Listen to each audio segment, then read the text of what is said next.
Hi, I'm Zach Fagenson with Miami Today, and I'm here in Doral at Compuquip's headquarters for an interview with the CEO, Alberto Dosal.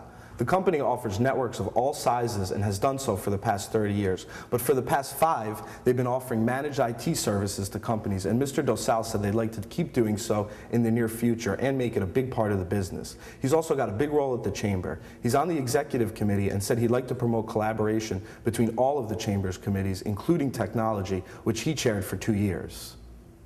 The bulk of our hiring is done here locally. As a matter of fact, 2 years ago, ITT gave us a wonderful award as their Employer of the Year. And we reach out to the local schools on a technical basis, the technical schools like ITT, and hire local talent. I believe very much in doing that as much as possible. It's been a while since we've imported any talent from out of state. I think one follows the other. I think there's been a huge drop-off in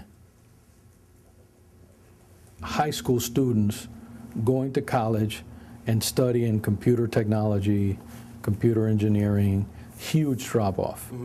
And I've heard many reasons. I'm not exactly sure. One that seems to be very common is the ups and downs of the technology world. Sure. I hire, I fire, I hire, I fire.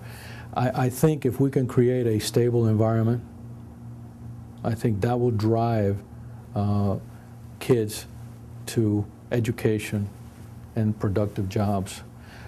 If I heard correctly, at the biotech luncheon, they're talking about thousands of jobs being created in that biotech space. Thousands. I don't know many other industries that are talking about thousands of jobs created. We at the Technology Committee over the past 2 years started addressing that issue. And at the awards luncheon, we actually recognized the top student in IT. It may not sound like a lot, but it's the beginning of something.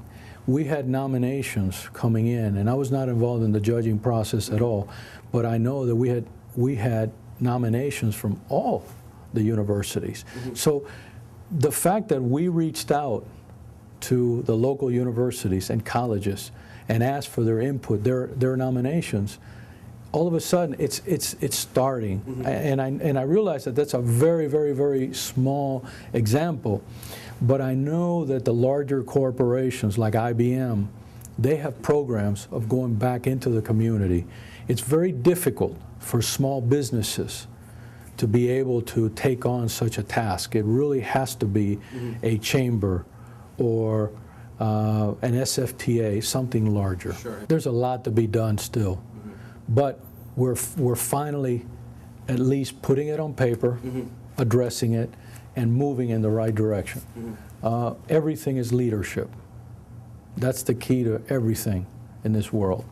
And if we want to be successful in any endeavor, whether it's IT or not, it requires that leadership. And I think that we're all beginning to be aware and be working towards that goal.